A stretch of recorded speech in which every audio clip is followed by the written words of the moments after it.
সময়, যা সবকিছুকে সমান করে দিতে পারে, যা সব থেকে বেশি শক্তিশালী, সব থেকে বড় সম্পত্তি, সব থেকে বড় শিক্ষক এবং সব থেকে বড় সুযোগ। এই সময় যখন ভালো যায় তখন তা আপনাকে আমিত্বে মত্ত করে তোলে, অহংকারে নিমজ্জিত করে দেয়। আর যখন খারাপ হয় তখন দুঃখের সাগরে নিজের প্রতি ঘৃণাবোধে নিমজ্জিত করে। তাই এই সময়ে যা এত শক্তিশালী এক সম্পত্তি, এত মহান একটি ধন, তাকে এমনি এমনি নষ্ট হতে দেবেন না। এই সময়ের সাথে কি করবেন, কিভাবে করবেন তা ভাবতে গিয়ে এবং করতে গিয়ে সময় নষ্ট করবেন না। যদি আপনি এই সময় নষ্ট করেন তাহলে সময়ও নিশ্চিত করবে যে আপনার সাথে কি করা উচিত। তাই সময়ের সদ্ব্যবহার করুন আর আমার সাথে ভালোবেসে বলুন, রাধা রাধা। আপনি এটা শুনে থাকবেন যে ছোট্ট একটা বালক, সে ঈশ্বরের প্রতিরূপ হয়। কিন্তু এমন কেন বলা হয় তা কি আপনি কখনো ভেবে দেখেছেন? আমি আপনাকে বলছি, কোনো একটা ছোট্ট বালককে দেখুন, সে কি করে? সকলকে সমান চোখে দেখে। ওর মনে না কোনো ছলনা রয়েছে, না কোনো কপটতা, না অহংকার রয়েছে, আর না কোনো বিষয় নিয়ে কোনো চিন্তা। সকলকে সে সমান চোখে দেখে আর নিজের মধ্যেই প্রসন্ন থাকে, সকল বিকার থেকে মুক্ত। এগুলোই তো সেই গুণ, সেই বালকের মধ্যে যা হলো ঈশ্বর স্বরূপ। এবার ভেবে দেখুন, যদি প্রত্যেকটা মানুষ এই ছোট বালকের মতো সেই সব গুণ নিজের মধ্যে জাগ্রত করে তোলে তাহলে কি হবে? তারাও ঈশ্বর তুল্য হয়ে উঠবে। তাই আপনিও এটাই করুন, নিজের মনকে বিকার মুক্ত করুন সেই ছোট্ট বালকের মতো। মনের মধ্যে না কোনো চিন্তা রাখবেন, না মোহ, না ক্রোধ, না কোনো রকমের ছলনা বা কপটতা। সবাইকে সমান চোখে দেখুন আর নিজের মনেই প্রসন্ন থাকতে শিখুন। এই মন প্রেমময় হয়ে বলবে, রাধা রাধা।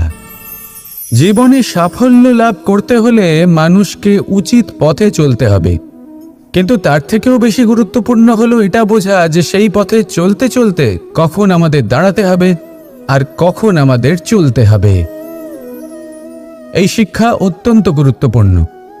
এবার দেখুন, ছোট্ট একটা কথা রয়েছে, ওকে আটকিও না, যেতে দাও। এই বাক্যের অর্থ কি? অর্থ যে কাউকে আটকিও না, যে এগোতে চাইছে তাকে এগোতে দাও, তার পথে বাধা সৃষ্টি করো না। এবার এই ছোট কথাতে এক অনুচিত স্থানে আমি দাঁড়িয়ে পড়ি। আটকাও, যেতে দিও না। এবার এর অর্থ কি হলো? যে এই ব্যক্তিকে আটকাও, তাকে জীবনে এগোতে দিও না, এর পথে বাধা সৃষ্টি করো। এবার এই ছোট কথাতে অনুচিত স্থানে যদি আমি আটকে যাই, তবে ভাবো কত পার্থক্য হলো। এই শিক্ষা কতটা গুরুত্বপূর্ণ সেটা শিখুন, আর এই শিক্ষা আমাদের জীবনে কতটা গুরুত্বপূর্ণ হতে পারে সেইটা বুঝুন। বুঝে যান, শিখে যান জীবনে কখন সামনে এগোতে হবে আর কখন থামতে হবে। মন প্রসন্ন হয়ে বলবে, রাধা রাধা। কাম, তৃতীয় পুরুষার্থ। এবার অধিকাংশ মানুষই কাম বলতে বিলাসিতা, বাসনা, লালসা মনে করে ফেলে। আসলে এমন কিছুই নয়। কামের বাস্তবিক অর্থ কি? কামের বাস্তবিক অর্থ হল কামনা। প্রতিটা ব্যক্তি, প্রতিটা মানুষ, প্রতিটা জীব এই সংসারে কোনো না কোনো বিশেষ কারণে আসে। সেই কারণকে পূর্ণ করার জন্য কর্ম করাকে কাম বলে। এখন সেটা সবার জন্য ভিন্ন হতে পারে। কারোর কাছে সেটা জ্ঞান অর্জন করা হতে পারে, আবার কারোর কাছে নির্মাণ করা হতে পারে। কারোর জন্য পরিবারকে সঞ্চালন করা হতে পারে, আবার কারোর জন্য এই সংসার থেকে পাপ দূর করা হতে পারে। কিন্তু সবথেকে গুরুত্বপূর্ণ হলো যে মানুষ যেন নিজের কর্ম ঠিক করে করে, সম্পূর্ণ যত্ন নিয়ে করে। তৃতীয় পুরুষার্থ মানে এই কাম। এটার অনুচিত অর্থ নিজেকে বোঝানো মানেই সমগ্র জীবনকে অর্থহীন করে দেওয়া। তাই প্রেম দ্বারা আপনার এই সংসারে আসার কারণটাকে অনুসন্ধান করুন, আর এই প্রেমের সাথেই বলুন, রাধা রাধা। এই সংসারে যখনই দুজন মানুষ একত্রিত হয়ে কোনো সমস্যার বিষয়ে আলোচনা করেন, তখন হয় সবার শেষে কোনো না কোনো সমাধান বের করেন বা কোনো না কোনো বিবাদ করেন। এই বিবাদ হলো মনুষ্য জীবনের সবথেকে বড় ঝামেলা, সবথেকে বড় সমস্যা। ভেবে দেখুন এই বিবাদ কেন হয়? তখনই হয় যখন বার্তালাপ ঠিকমতো হয় না।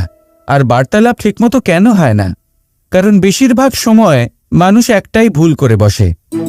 সামনের মানুষের কথা শোনেন, কিন্তু তার উত্তর দেবার জন্য, তার কথার মর্ম বোঝার জন্য নয়। কিন্তু যেদিন থেকে, যে মুহূর্ত থেকে আপনি এটা শিখতে শুরু করে দেবেন যে আমি অপরের কথা শুনব, কিন্তু সেটা বোঝার জন্য, তাকে উল্টে জবাব দেবার জন্য নয়, সেদিন থেকেই বিবাদের সমাপ্তি ঘটবে আর বার্তালাপ স্পষ্ট হয়ে যাবে। দেখুন, হয় সামনের মানুষের কথা বুঝতে শিখুন বা নিজের বক্তব্য ভালোভাবে সামনের মানুষটাকে বুঝিয়ে বলুন। বার্তালাপ নাকি বিবাদ, আপনি কোনটা চান? সিদ্ধান্ত আপনার। আসুন আর আমার সাথে ভালোবেসে বলুন, রাধা রাধা।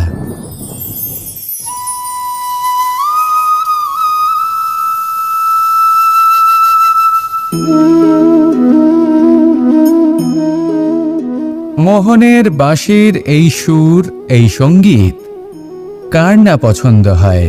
সবারই খুব ভালো লাগে। এবার এই সুর আসে কোথা থেকে? কেউ বলবেন কৃষ্ণের হৃদয় থেকে। সত্য কথা, এই সুর হৃদয় থেকে নির্গত হয় এবং প্রকট হয় এই বাঁশি থেকে। এই বাঁশিটাকে দেখুন, এই ছিদ্রগুলি দেখুন, প্রত্যেকটা সুর থেকে নিজস্ব একটা স্বর নির্গত হয়। এবার যে ব্যক্তি এই সমস্ত সুর এবং স্বর বুঝতে পারেন, এতে নিপুণ, তিনি এই বাঁশির দ্বারা যে সুর নির্গত করবেন তা তো মধুর অবশ্যই হবে। এবার জীবনের সাথেও কিছুটা এরকমই ঘটে। জীবনের কিছু নীতি থাকে, অর্থ, কুটুম্ব এবং আধ্যাত্মিক। যদি জীবনের প্রত্যেকটা মুহূর্ত সুখময় হয় এরকম আপনি চান, তাহলে এই তিনটি নীতিতে আপনাকে নিপুণ হতে হবে। কোনো একটি বিশেষ নীতির প্রতি যদি আপনি বেশি ঝুঁকে পড়েন, তাহলে বাকি দুই নীতি থেকে যা সুখ লাভ করা সম্ভব তা পারবেন না। ধন অর্জন করতে হবে পরিবারের জন্য, পরিবারের সুখ মনের শান্তির জন্য, মনে শান্তির প্রয়োজন মনের শুদ্ধতার জন্য। যখন এই মন শুদ্ধ হবে, জীবন শুদ্ধ হবে, পবিত্র হবে, সুন্দর হবে এবং ভালোবেসে বলবে রাধা রাধা। এমন অনেক ব্যক্তি রয়েছেন যারা ঈশ্বরকে বিশ্বাস করেন এবং জানেন যে ঈশ্বর তাদেরকে দেখছেন, তাই যে যে শুভকর্ম ওনারা করেছেন তার ফল তারা অবশ্যই পাবেন। এবার আপনি ভয় পেয়ে ঈশ্বরকে বিশ্বাস করবেন নাকি বিশ্বাসের দ্বারা ঈশ্বরকে বিশ্বাস করবেন, সেই সিদ্ধান্ত আপনারই। কিন্তু হ্যাঁ, যদি আপনার মনে ঈশ্বরের জন্য কোনো স্থান থাকে, যদি আপনার কোনো ইষ্ট থাকেন, যদি আপনি কাউকে ঈশ্বর মনে করেন, যার প্রত্যেক আদেশ আপনি পালন করে থাকেন, তাহলে বলি ঈশ্বর কখনো আপনাকে অনুচিত পথে চালিত করবেন না। রাধা রাধা। কোনো এক সময়ের কথা, একটি শেয়াল ভুলবশত একটি নগরীতে প্রবেশ করে এবং সে সেখানে হঠাৎ ধোপাদের পাড়ায় প্রবেশ করে। নীল রং গোলা জলে পড়ে যায়। কোনো ক্রমে পালিয়ে পালিয়ে আবার সে বনে ফিরে আসে। অন্য সব প্রাণীরা ওকে দেখে আর ভয়ভীত হয়ে পড়ে। তখন সেই শেয়াল ফোন দিয়ে এটে সবাইকে বলল যে আমি হলাম দেবদূত আর তোমাদের সকলকে রক্ষা করতে এসেছি। সবাই ওর কথা মেনেও নিল। প্রত্যেক দিন ওকে ধনধান্য খাবার এইসব প্রদান করতে লাগলো। তারপরে এমন একটি রাত এলো যেদিন দূরে কোথাও কিছু শেয়ালের দল তাকে ডাকতে শুরু করলো। আর তখন এই শেয়াল নিজেকে আটকেই রাখতে পারল না, সেও ঠিক শেয়ালের মতোই ডাকতে শুরু করলো। সকলে সেটা শুনতেও পেলেন এবং সকলে এটা বুঝতেও পেরে গেলেন যে এ হলো একটা ভণ্ড। সেই জন্য জীবনে কখনো ছলনা করবেন না। তাকে আপনি যতই লুকোনোর চেষ্টা করুন না কেন, সেটা অবশ্যই একদিন সামনে চলে আসবে। আর তার থেকেও বড় শিক্ষা হলো এটা যে কারোর জীবনে সম্পত্তি, ধন ধান্য এসব চলে আসাতে তার বুদ্ধির বৃদ্ধি ঘটে না, তার ব্যবহার শুভ হয় না, এটা তখন হয় যখন সেই ব্যক্তি সেটা নিজে পেতে চায়, তার জন্য ভাবনা চিন্তা করে, কর্ম করতে থাকে।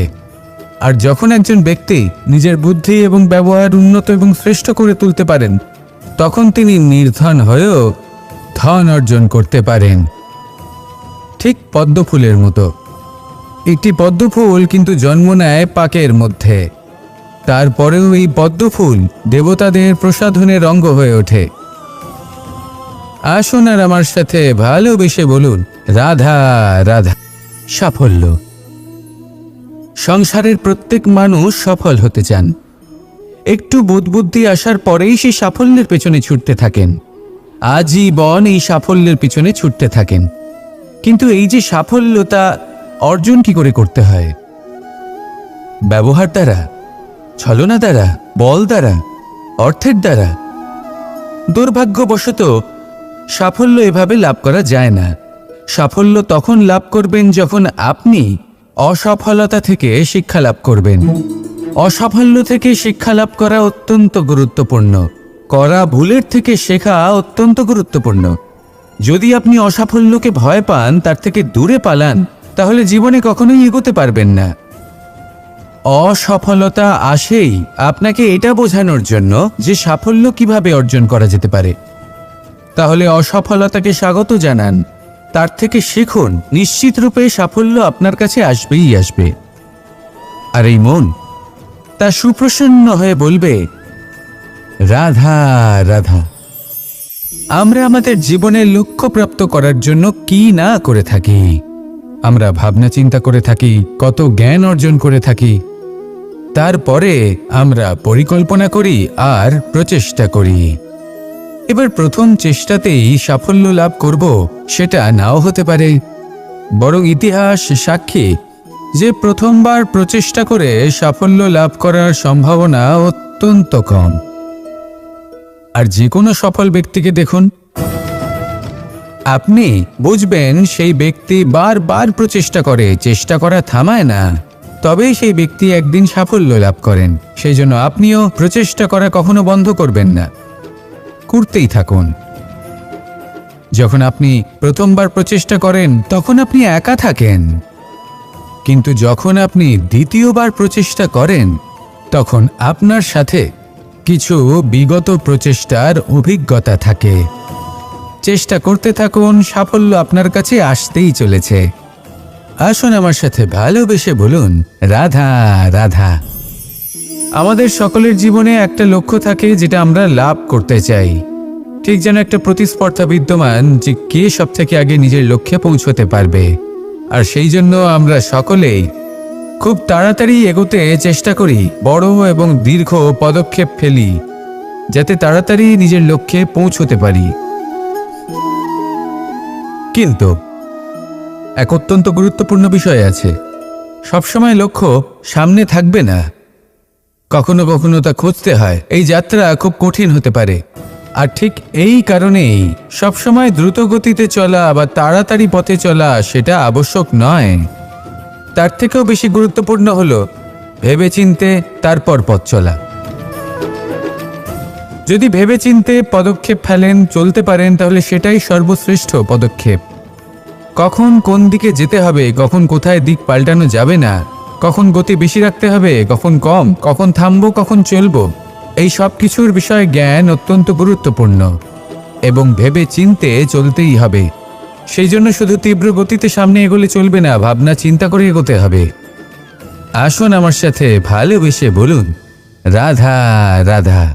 মানুষ বলে থাকেন যে জীবনে সময়ের পূর্বে এবং ভাগ্যের থেকে বেশি কিছুই পাওয়া যায় না। এটা যার যার নিজের বক্তব্য। আমি বলবো এই সময় আসলে কি? এই সময় হলো যাতে যুগ যুগান্তর নিহিত আছে, যার মধ্যে দিন আছে, মাস আছে, বছর আছে, ঠিক কিনা? বাস্তবে আপনার কাছে সময় কতটা আছে যা আপনি সদ্ব্যবহার করতে পারেন? তখন থেকে আছে যখন থেকে আপনি নিজেকে বুঝতে শুরু করেন, ততক্ষণ আছে যতক্ষণ না আপনি এই সংসার ছেড়ে চলে যাচ্ছেন। শুধু এটুকু সময় আছে আপনার কাছে। আর যদি ভাগ্যের কথা বলা হয়, তাহলে ভাগ্য হলো সেই পরিস্থিতি যখন মানুষ নিজেকে সময়ের হাতে সমর্পণ করে দেন, তাকে ভাগ্য বলে। অর্থাৎ আপনি জীবনে পরিশ্রম করেছেন, বিপদের সম্মুখীন হয়েছেন, সামনে এগিয়ে গেছেন, কোথাও পৌঁছে গেছেন, এবং তখন আপনার মনে হলো যে ব্যাস এখানেই থেমে যাওয়া উচিত, তাহলে সেটাই হবে আপনার ভাগ্য। যদি ভাগ্যের কথা বলা হয়, তাহলে বলবো সত্যবানের ভাগ্যে মৃত্যু লেখা ছিল, কিন্তু সাবিত্রীর কর্ম তাকে পুনর্জীবিত করে তুলেছিল। অর্থাৎ এই ভাগ্য বদল করা সম্ভব কর্ম এবং পরিশ্রমের দ্বারা। ভেবে দেখুন, রাবণ মাতা সীতাকে হরণ করেছিল। যদি শ্রীরাম সেটাকে ভাগ্য বলে মেনে নিতেন, তাহলে কখনো ভাগ্য বিধাতা হয়ে উঠতে পারতেন না। ভাগ্য হলো একটা বাঁধন, যেটাকে ভেঙে ফেলা খুব প্রয়োজনীয়। নিজের লক্ষ্যের কাছে পৌঁছতে হবে। হতেই পারে এই লক্ষ্য হলো পরমাত্মার কাছে পৌঁছে যাওয়া।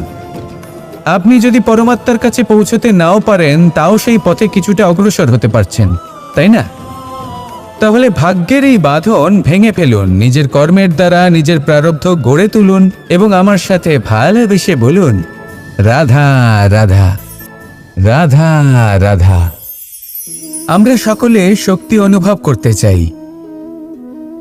এবার যদি আপনাকে জিজ্ঞেস করা হয় যে সবথেকে বেশি শক্তির অনুভব কোথা থেকে করা সম্ভব, তখন কেউ কেউ বলবেন পুষ্টিকর আহার গ্রহণ করলে, ব্যায়াম করলে, কেউ বলবেন ধন লাভ করলে, বন্ধুদের থেকে, পরিবারের থেকে, আদি ইত্যাদি। এইভাবে আপনি শক্তির অনুভব অবশ্যই করতে পারেন, কিন্তু সবথেকে বেশি শক্তির অনুভব যদি আপনি করতে চান, তাহলে তা পাবেন শুধু একতার দ্বারা, সংগঠনের দ্বারা। যদি আপনাকে উদাহরণ দিই, নিজের এই হাতটাকে দেখুন, 5টা আঙুল রয়েছে। কোনো একটা বস্তুকে নিজের একটা আঙুল দ্বারা তুলে ধরার চেষ্টা করে দেখুন, বড়ই কষ্ট হবে। তখন আপনি বুঝতে পারবেন, যখন এই 5টি আঙুল একত্রিত হয়, তখন কোনো কাজ কতটা সহজ হতে পারে। এটাই হলো শক্তি, একতার। সব থেকে ভালো উদাহরণ যদি আপনাকে দিই, তাহলে বাঁশি। এই বাঁশি থেকে অত্যন্ত মধুর সুর নির্গত হয়, যা সবার মন প্রসন্ন করে দেয়। এই কথা সত্যি, কিন্তু এই বাঁশি আমি একটা বা দুটো আঙুল দিয়ে বাজাতে পারবো না। আমাকে প্রত্যেকটা আঙুল ব্যবহার করতেই হবে, তবেই এর থেকে মধুর সুর নির্গত হবে, যা সকলকে প্রসন্ন করবে। ঠিক কিনা? ঠিক এইভাবেই যদি আপনি চান যে আপনার জীবনরূপী বাঁশি থেকেও মধুর সুর নির্গত হোক বা সবার মনকে প্রসন্ন করে তুলুক, তাহলে আপনাকেও জীবনে একতা নিয়ে আসতেই হবে। আপনি একাও কর্ম করতে পারেন, পথ চলতেও পারেন, সামনেও এগোতে পারেন, সাফল্যও লাভ করতে পারেন। কিন্তু যখন সকলে একসাথে এগোবেন, সেই পথে চলবেন, সেই কর্মই করবেন, তখন লক্ষ্যে অবশ্যই পৌঁছবেন, সাফল্য অবশ্যই লাভ করবেন। কিন্তু সেই সাফল্য এবং তার আনন্দের সংমিশ্রণটাই একটু অন্যরকম হবে। তাই জীবনে ঐক্যবদ্ধ হন, একসাথে মিলে এগোতে থাকুন, আর আমার সাথে ভালোবেসে বলুন, রাধা রাধা। জল, এ হলো জীবনের আধার, পঞ্চতত্ত্বের মধ্যে একটি, আর অত্যন্ত বিশেষ। এর থেকে অনেক বড় শিক্ষা পাওয়া যায়। এই জল গন্তব্যের বিষয়ে এর স্পষ্ট ধারণা আছে। ও জানে ওর লক্ষ্য কি, আর প্রয়াস করে ততদূর সে পৌঁছেও যায়। এটি পর্বত থেকে বয়ে নিচে নেমে আসে, নদীর সাথে সমাহিত হয়ে তার সাথে বয়ে চলে, চিরসবুজ বনানী গড়ে তোলে, প্রাণীদের তৃষ্ণা নিবারণ করে, সামনে এগিয়ে চলে, মানুষের সাথে মিলিত হয়। যারা একে বাঁধের মধ্যে বেঁধে রাখতে চেষ্টা করে, সে বন্দি দশাতেও থেকে যায়, মানুষের কল্যাণ করে। তারপর বাঁধ থেকে মুক্তি পেয়ে এগিয়ে চলে, কোথাও ধাক্কা খায়, কোথাও বাধা পড়ে, কোথাও যদি পথ খুঁজে না পায়, তাহলে পথ খুঁজেই নেয়, আর যেখানে পথ থাকে না সেখানে পথ বানিয়ে নেয়, আর শেষ পর্যন্ত নিজের লক্ষ্যে পৌঁছেই যায়। অর্থাৎ সমুদ্রে গিয়ে সমাহিত হয়ে যায়। আমাদেরও কিছুটা এরকমই হয়ে উঠতে হবে। যেখানেই যাবেন সকলের কল্যাণ করুন, সামনে এগোন। আপনি কোথাও পড়ে গেলে, ধাক্কা খেলে আঘাত লাগবেই, উত্থান পতন লেগেই থাকে। সামনে এগোতে থাকুন, কোথাও পথ না পেলে তা খুঁজে নিন, কোথাও পথ না থাকলে তা বানিয়ে নিন। নিজের গন্তব্যের কথা সব সময় মনে রাখুন। শেষ পর্যন্ত নিজের মোক্ষ লাভ আপনি অবশ্যই করবেন। আর আমার সাথে ভালোবেসে বলুন, রাধা রাধা।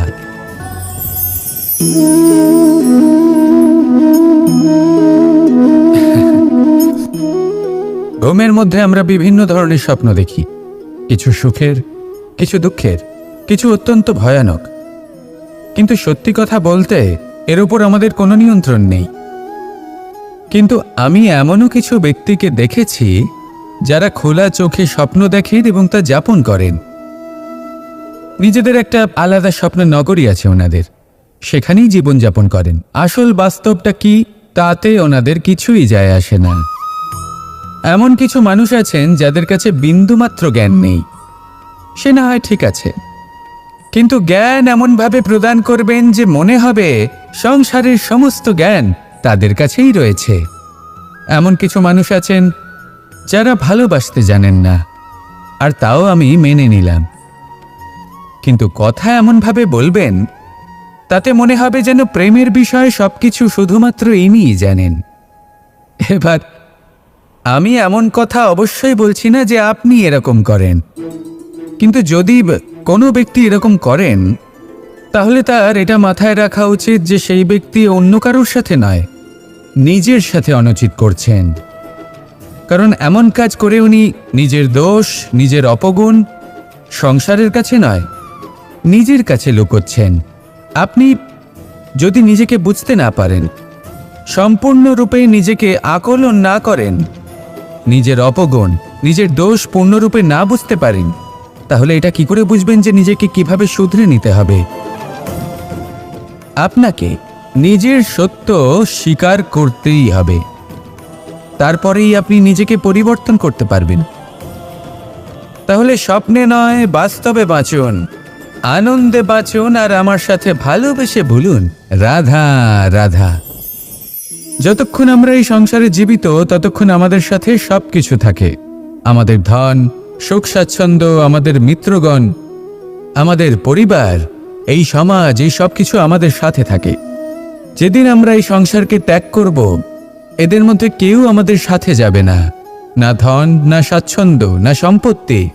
এই সকল মানুষ, এই সমাজ, এরা শুধুমাত্রই শ্মশান পর্যন্ত আমাদের সাথে থাকতে পারবেন। তারপরে যদি আমাদের সাথে কিছু যেতে পারে তাহলে তা শুধুই আমাদের ধর্ম। আর এই সংসারে আমরা নিজেদের যে সুনাম রেখে যাই সেটা সম্ভব শুধুমাত্র কর্মের দ্বারা। সেই জন্য সংসারে যতদিন পর্যন্ত জীবিত আছেন, যদি কিছু অর্জন করতে চান তাহলে ধর্ম অর্জন করুন, ধর্মের বিষয়ে স্পষ্টতা অর্জন করুন এবং কর্ম অর্জন করুন। এটাই হবে আপনার অতীত এবং এটাই হবে আপনার ভবিষ্যৎ, এবং এটাই সকলকে প্রেরণা প্রদান করবে। আসুন আমার সাথে ভালোবেসে বলুন, রাধা রাধা। বস্ত্র আমাদের সকলের প্রিয়, এটা আমাদের জীবনযাপনের জন্য প্রয়োজনীয়। আমরা সবসময় চেষ্টা করি সেই বস্ত্র পরতে যা পরলে আমাদের দেখতে ভালো লাগে। কিন্তু কখনো এই কথা ভেবে দেখেছেন যে কিছু বস্ত্র যদি স্বচ্ছ হয় তাহলে তা পুরনো হলেও দেখতে ভালো লাগে? ঠিক তেমনই যেমন কোনো খাবার যদি মশলাদার না হয়, অত্যন্ত সুস্বাদু নাও হয়, কিন্তু যদি তা গরম হয়, টাটকা হয়, তাহলে খেতে ভালোই লাগে। ঠিক সেইভাবেই যদি কোনো ব্যক্তি সুন্দর নাও হয় কিন্তু তার কথা খুবই মধুর হয়, তাহলে সেই ব্যক্তি সকলের প্রিয় হয়। কোনো ব্যক্তি যদি ধনবান নাও হন কিন্তু তিনি যদি গুণী হন, তাহলে এই সংসারে সম্মান লাভ করেন। সেই জন্য কখনো এই বিষয়ে দুঃখ পাবেন না যে আপনার কাছে ভৌতিক স্বাচ্ছন্দ্য নেই। আপনার কাছে সবথেকে বড় বস্তু, সবথেকে মূল্যবান বস্তু যেটা আছে সেটা হলো আপনার আত্মা, আপনার মন, আপনার বিচারধারা, আপনার গুণ, আপনার কথা। এগুলো সবসময় শুভ রাখুন এবং সবসময় নিজের সাথে রাখুন। এই জীবন সফল হবে এবং প্রেমময় হয়ে বলে উঠবে, রাধা রাধা। সময় যা সবকিছুকে সমান করে দিতে পারে, যা সবথেকে বেশি শক্তিশালী, সবথেকে বড় সম্পত্তি, সবথেকে বড় শিক্ষক এবং সবথেকে বড় সুযোগ। এই সময় যখন ভালো যায় তখন তা আপনাকে আমিত্বে মত্ত করে তোলে, অহংকারে নিমজ্জিত করে দেয়। আর যখন খারাপ হয় তখন দুঃখের সাগরে নিজের প্রতি ঘৃণাবোধে নিমজ্জিত করে। তাই এই সময়ে যা এত শক্তিশালী এক সম্পত্তি, এত মহান একটি ধন, তাকে এমনি এমনি নষ্ট হতে দেবেন না। এই সময়ের সাথে কি করবেন, কিভাবে করবেন তা ভাবতে গিয়ে এবং করতে গিয়ে সময় নষ্ট করবেন না। যদি আপনি এই সময় নষ্ট করেন তাহলে সময়ও নিশ্চিত করবে যে আপনার সাথে কি করা উচিত। তাই সময়ের সদ্ব্যবহার করুন আর আমার সাথে ভালোবেসে বলুন, রাধা রাধা। আপনি এটা শুনে থাকবেন যে ছোট্ট একটা বালক, সে ঈশ্বরের প্রতিরূপ হয়। কিন্তু এমন কেন বলা হয় তা কি আপনি কখনো ভেবে দেখেছেন? আমি আপনাকে বলছি, কোনো একটা ছোট্ট বালককে দেখুন, সে কি করে? সকলকে সমান চোখে দেখে। ওর মনে না কোনো ছলনা রয়েছে, না কোনো কপটতা, না অহংকার রয়েছে, আর না কোনো বিষয় নিয়ে কোনো চিন্তা। সকলকে সে সমান চোখে দেখে আর নিজের মধ্যেই প্রসন্ন থাকে, সকল বিকার থেকে মুক্ত। এগুলোই তো সেই গুণ, সেই বালকের মধ্যে যা হলো ঈশ্বর স্বরূপ। এবার ভেবে দেখুন, যদি প্রত্যেকটা মানুষ এই ছোট বালকের মতো সেই সব গুণ নিজের মধ্যে জাগ্রত করে তোলে তাহলে কি হবে? তারাও ঈশ্বর তুল্য হয়ে উঠবে। তাই আপনিও এটাই করুন, নিজের মনকে বিকার মুক্ত করুন সেই ছোট্ট বালকের মতো। মনের মধ্যে না কোনো চিন্তা রাখবেন, না মোহ, না ক্রোধ, না কোনো রকমের ছলনা বা কপটতা। সবাইকে সমান চোখে দেখুন আর নিজের মনেই প্রসন্ন থাকতে শিখুন। এই মন প্রেমময় হয়ে বলবে, রাধা রাধা। জীবনে সাফল্য লাভ করতে হলে মানুষকে উচিত পথে চলতে হবে, কিন্তু তার থেকেও বেশি গুরুত্বপূর্ণ হলো এটা বোঝা যে সেই পথে চলতে চলতে কখন আমাদের দাঁড়াতে হবে আর কখন আমাদের চলতে হবে। এই শিক্ষা অত্যন্ত গুরুত্বপূর্ণ। এবার দেখুন, ছোট্ট একটা কথা রয়েছে, ওকে আটকিও না, যেতে দাও। এই বাক্যের অর্থ কি? অর্থ যে কাউকে আটকিও না, যে এগোতে চাইছে তাকে এগোতে দাও, তার পথে বাধা সৃষ্টি করো না। এবার এই ছোট কথাতে এক অনুচিত স্থানে আমি দাঁড়িয়ে পড়ি। আটকাও, যেতে দিও না। এবার এর অর্থ কি হলো? যে এই ব্যক্তিকে আটকাও, তাকে জীবনে এগোতে দিও না, এর পথে বাধা সৃষ্টি করো। এবার এই ছোট কথাতে অনুচিত স্থানে যদি আমি আটকে যাই, তবে ভাবো কত পার্থক্য হলো। এই শিক্ষা কতটা গুরুত্বপূর্ণ সেটা শিখুন, আর এই শিক্ষা আমাদের জীবনে কতটা গুরুত্বপূর্ণ হতে পারে সেইটা বুঝুন। বুঝে যান, শিখে যান জীবনে কখন সামনে এগোতে হবে আর কখন থামতে হবে। মন প্রসন্ন হয়ে বলবে, রাধা রাধা। কাম, তৃতীয় পুরুষার্থ। এবার অধিকাংশ মানুষই কাম বলতে বিলাসিতা, বাসনা, লালসা মনে করে ফেলে। আসলে এমন কিছুই নয়। কামের বাস্তবিক অর্থ কি? কামের বাস্তবিক অর্থ হল কামনা। প্রতিটা ব্যক্তি, প্রতিটা মানুষ, প্রতিটা জীব এই সংসারে কোনো না কোনো বিশেষ কারণে আসে।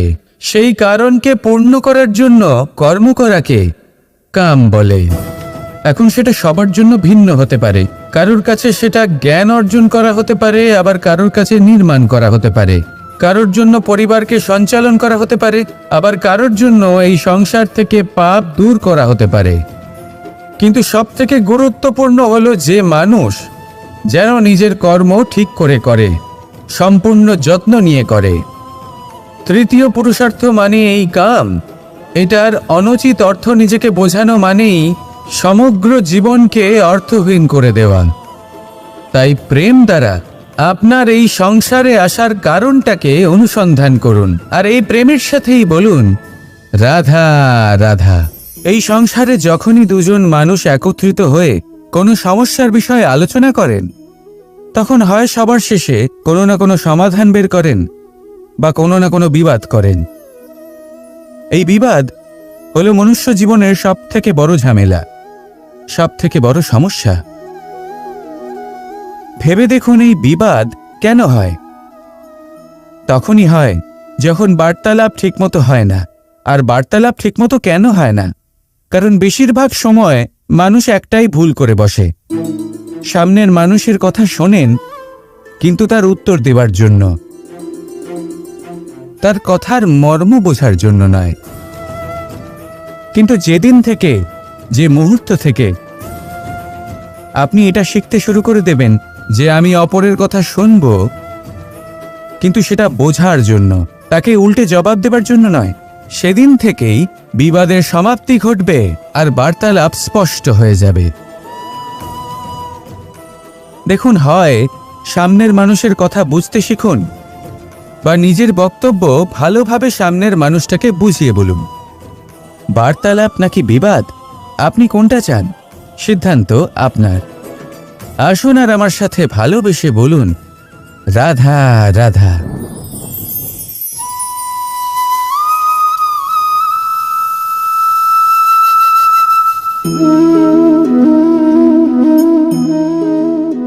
মোহনের বাঁশির এই সুর, এই সঙ্গীত কার না পছন্দ হয়? সবারই খুব ভালো লাগে। এবার এই সুর আসে কোথা থেকে? কেউ বলবেন কৃষ্ণের হৃদয় থেকে। সত্য কথা, এই সুর হৃদয় থেকে নির্গত হয় এবং প্রকট হয় এই বাঁশি থেকে। এই বাঁশিটাকে দেখুন, এই ছিদ্রগুলি দেখুন, প্রত্যেকটা সুর থেকে নিজস্ব একটা স্বর নির্গত হয়। এবার যে ব্যক্তি এই সমস্ত সুর এবং স্বর বুঝতে পারেন, এতে নিপুণ, তিনি এই বাঁশির দ্বারা যে সুর নির্গত করবেন তা তো মধুর অবশ্যই হবে। এবার জীবনের সাথেও কিছুটা এরকমই ঘটে। জীবনের কিছু নীতি থাকে, অর্থ, কুটুম্ব এবং আধ্যাত্মিক। যদি জীবনের প্রত্যেকটা মুহূর্ত সুখময় হয় এরকম আপনি চান, তাহলে এই তিনটি নীতিতে আপনাকে নিপুণ হতে হবে। কোনো একটি বিশেষ নীতির প্রতি যদি আপনি বেশি ঝুঁকে পড়েন, তাহলে বাকি দুই নীতি থেকে যা সুখ লাভ করা সম্ভব তা পারবেন না। ধন অর্জন করতে হবে পরিবারের জন্য, পরিবারের সুখ মনের শান্তির জন্য, মনে শান্তির প্রয়োজন মনের শুদ্ধতার জন্য। যখন এই মন শুদ্ধ হবে, জীবন শুদ্ধ হবে, পবিত্র হবে, সুন্দর হবে এবং ভালোবেসে বলবে রাধা রাধা। এমন অনেক ব্যক্তি রয়েছেন যারা ঈশ্বরকে বিশ্বাস করেন এবং জানেন যে ঈশ্বর তাদেরকে দেখছেন, তাই যে যে শুভকর্ম ওনারা করেছেন তার ফল তারা অবশ্যই পাবেন। এবার আপনি ভয় পেয়ে ঈশ্বরকে বিশ্বাস করবেন নাকি বিশ্বাসের দ্বারা ঈশ্বরকে বিশ্বাস করবেন, সেই সিদ্ধান্ত আপনারই। কিন্তু হ্যাঁ, যদি আপনার মনে ঈশ্বরের জন্য কোনো স্থান থাকে, যদি আপনার কোনো ইষ্ট থাকেন, যদি আপনি কাউকে ঈশ্বর মনে করেন, যার প্রত্যেক আদেশ আপনি পালন করে থাকেন, তাহলে বলি ঈশ্বর কখনো আপনাকে অনুচিত পথে চালিত করবেন না। রাধা রাধা। কোনো এক সময়ের কথা, একটি শেয়াল ভুলবশত একটি নগরীতে প্রবেশ করে এবং সে সেখানে হঠাৎ ধোপাদের পাড়ায় প্রবেশ করে। নীল রং গোলা জলে পড়ে যায়। কোনো ক্রমে পালিয়ে পালিয়ে আবার সে বনে ফিরে আসে। অন্য সব প্রাণীরা ওকে দেখে আর ভয়ভীত হয়ে পড়ে। তখন সেই শেয়াল ফোন দিয়ে এটে সবাইকে বলল যে আমি হলাম দেবদূত আর তোমাদের সকলকে রক্ষা করতে এসেছি। সবাই ওর কথা মেনেও নিল। প্রত্যেক দিন ওকে ধন ধান্য খাবার এইসব প্রদান করতে লাগলো। তারপরে এমন একটি রাত এলো যেদিন দূরে কোথাও কিছু শেয়ালের দল তাকে ডাকতে শুরু করলো। আর তখন এই শেয়াল নিজেকে আটকেই রাখতে পারল না, সেও ঠিক শেয়ালের মতোই ডাকতে শুরু করলো। সকলে সেটা শুনতেও পেলেন এবং সকলে এটা বুঝতেও পেরে গেলেন যে এ হলো একটা ভণ্ড। সেই জন্য জীবনে কখনো ছলনা করবেন না। তাকে আপনি যতই লুকোনোর চেষ্টা করুন না কেন, সেটা অবশ্যই একদিন সামনে চলে আসবে। আর তার থেকেও বড় শিক্ষা হলো এটা যে কারোর জীবনে সম্পত্তি, ধন ধান্য এসব চলে আসাতে তার বুদ্ধির বৃদ্ধি ঘটে না, তার ব্যবহার শুভ হয় না। এটা তখন হয় যখন সেই ব্যক্তি সেটা নিজে পেতে চায়, তার জন্য ভাবনা চিন্তা করে, কর্ম করতে থাকে। আর যখন একজন ব্যক্তি নিজের বুদ্ধি এবং ব্যবহার উন্নত এবং শ্রেষ্ঠ করে তুলতে পারেন, তখন তিনি নির্ধন হয়েও ধন অর্জন করতে পারেন। ঠিক পদ্মফুলের মতো। একটি পদ্মফুল কিন্তু জন্ম নেয় পাকের মধ্যে, তারপরেও এই পদ্মফুল দেবতাদের প্রসাধনের অঙ্গ হয়ে ওঠে। আসুন আর আমার সাথে ভালোবেসে বলুন, রাধা রাধা। সাফল্য। সংসারের প্রত্যেক মানুষ সফল হতে চান। একটু বুদ্ধি আসার পরেই সেই সাফল্যের পেছনে ছুটতে থাকেন, আজীবন এই সাফল্যের পিছনে ছুটতে থাকেন। কিন্তু এই যে সাফল্য, তা অর্জন কি করে করতে হয়? ব্যবহার দ্বারা, ছলনা দ্বারা, বল দ্বারা, অর্থের দ্বারা? দুর্ভাগ্যবশত সাফল্য এভাবে লাভ করা যায় না। সাফল্য তখন লাভ করবেন যখন আপনি অসফলতা থেকে শিক্ষা লাভ করবেন। অসাফল্য থেকে শিক্ষা লাভ করা অত্যন্ত গুরুত্বপূর্ণ। করা ভুলের থেকে শেখা অত্যন্ত গুরুত্বপূর্ণ। যদি আপনি অসাফল্যকে ভয় পান, তার থেকে দূরে পালান, তাহলে জীবনে কখনোই এগোতে পারবেন না। অসফলতা আসেই আপনাকে এটা বোঝানোর জন্য যে সাফল্য কিভাবে অর্জন করা যেতে পারে। তাহলে অসফলতাকে স্বাগত জানান, তার থেকে শিখুন। নিশ্চিত রূপে সাফল্য আপনার কাছে আসবেই আসবে। আর এই মন তা সুপ্রসন্ন হয়ে বলবে, রাধা রাধা। আমরা আমাদের জীবনের লক্ষ্য প্রাপ্ত করার জন্য কি না করে থাকি। আমরা ভাবনা চিন্তা করে থাকি, কত জ্ঞান অর্জন করে থাকি, তারপরে আমরা পরিকল্পনা করি আর প্রচেষ্টা করি। এবার প্রথম চেষ্টাতেই সাফল্য লাভ করব সেটা নাও হতে পারে, বরং ইতিহাস সাক্ষী যে প্রথমবার প্রচেষ্টা করে সাফল্য লাভ করার সম্ভাবনা অত্যন্ত কম। আর যে কোনো সফল ব্যক্তিকে দেখুন, আপনি বুঝবেন সেই ব্যক্তি বারবার প্রচেষ্টা করে, চেষ্টা করা থামায় না, তবেই সেই ব্যক্তি একদিন সাফল্য লাভ করেন। সেই জন্য আপনিও প্রচেষ্টা করা কখনো বন্ধ করবেন না, করতেই থাকুন। যখন আপনি প্রথমবার প্রচেষ্টা করেন তখন আপনি একা থাকেন, কিন্তু যখন আপনি দ্বিতীয়বার প্রচেষ্টা করেন তখন আপনার সাথে কিছু বিগত প্রচেষ্টার অভিজ্ঞতা থাকে। চেষ্টা করতে থাকুন, সাফল্য আপনার কাছে আসতেই চলেছে। আসুন আমার সাথে ভালোবেসে বলুন, রাধা রাধা। আমাদের সকলের জীবনে একটা লক্ষ্য থাকে যেটা আমরা লাভ করতে চাই। ঠিক যেন একটা প্রতিস্পর্ধা বিদ্যমান যে কে সব থেকে আগে নিজের লক্ষ্যে পৌঁছতে পারবে। আর সেই জন্য আমরা সকলেই খুব তাড়াতাড়ি এগোতে চেষ্টা করি, বড় এবং দীর্ঘ পদক্ষেপ ফেলি, যাতে তাড়াতাড়ি নিজের লক্ষ্যে পৌঁছতে পারি। কিন্তু এক অত্যন্ত গুরুত্বপূর্ণ বিষয় আছে, সবসময় লক্ষ্য সামনে থাকবে না, কখনো কখনো তা খুঁজতে হয়। এই যাত্রা খুব কঠিন হতে পারে। আর ঠিক এই কারণেই সবসময় দ্রুত গতিতে চলা বা তাড়াতাড়ি পথে চলা সেটা আবশ্যক নয়। তার থেকেও বেশি গুরুত্বপূর্ণ হলো ভেবেচিন্তে তারপর পথ চলা। যদি ভেবেচিন্তে পদক্ষেপ ফেলেন, চলতে পারেন, তাহলে সেটাই সর্বশ্রেষ্ঠ পদক্ষেপ। কখন কোন দিকে যেতে হবে, কখন কোথায় দিক পাল্টানো যাবে না, কখন গতি বেশি রাখতে হবে, কখন কম, কখন থামবো, কখন চলবো, এই সব কিছুর বিষয়ে জ্ঞান অত্যন্ত গুরুত্বপূর্ণ এবং ভেবে চিন্তে চলতেই হবে। সেই জন্য শুধু তীব্র গতিতে সামনে এগোলে চলবে না, ভাবনা চিন্তা করে এগোতে হবে। আসুন আমার সাথে ভালোবেসে বলুন, রাধা রাধা। মানুষ বলে থাকেন যে জীবনে সময়ের পূর্বে এবং ভাগ্যের থেকে বেশি কিছুই পাওয়া যায় না। এটা যার যার নিজের বক্তব্য। আমি বলবো এই সময় আসলে কি? এই সময় হলো যাতে যুগ যুগান্তর নিহিত আছে, যার মধ্যে দিন আছে, মাস আছে, বছর আছে, ঠিক কিনা? বাস্তবে আপনার কাছে সময় কতটা আছে যা আপনি সদ্ব্যবহার করতে পারেন? তখন থেকে আছে যখন থেকে আপনি নিজেকে বুঝতে শুরু করেন, ততক্ষণ আছে যতক্ষণ না আপনি এই সংসার ছেড়ে চলে যাচ্ছেন। শুধু এটুকু সময় আছে আপনার কাছে। আর যদি ভাগ্যের কথা বলা হয়, তাহলে ভাগ্য হলো সেই পরিস্থিতি যখন মানুষ নিজেকে সময়ের হাতে সমর্পণ করে দেন, তাকে ভাগ্য বলে। অর্থাৎ আপনি জীবনে পরিশ্রম করেছেন, বিপদের সম্মুখীন হয়েছেন, সামনে এগিয়ে গেছেন, কোথাও পৌঁছে গেছেন, এবং তখন আপনার মনে হলো যে ব্যাস এখানেই থেমে যাওয়া উচিত। তাহলে সেটাই হবে আপনার ভাগ্য। যদি ভাগ্যের কথা বলা হয় তাহলে বলবো সত্যবানের ভাগ্যে মৃত্যু লেখা ছিল, কিন্তু সাবিত্রীর কর্ম তাকে পুনর্জীবিত করে তুলেছিল। অর্থাৎ এই ভাগ্য বদল করা সম্ভব কর্ম এবং পরিশ্রমের দ্বারা। ভেবে দেখুন, রাবণ মাতা সীতাকে হরণ করেছিল। যদি শ্রীরাম সেটাকে ভাগ্য বলে মেনে নিতেন তাহলে কখনো ভাগ্য বিধাতা হয়ে উঠতে পারতেন না।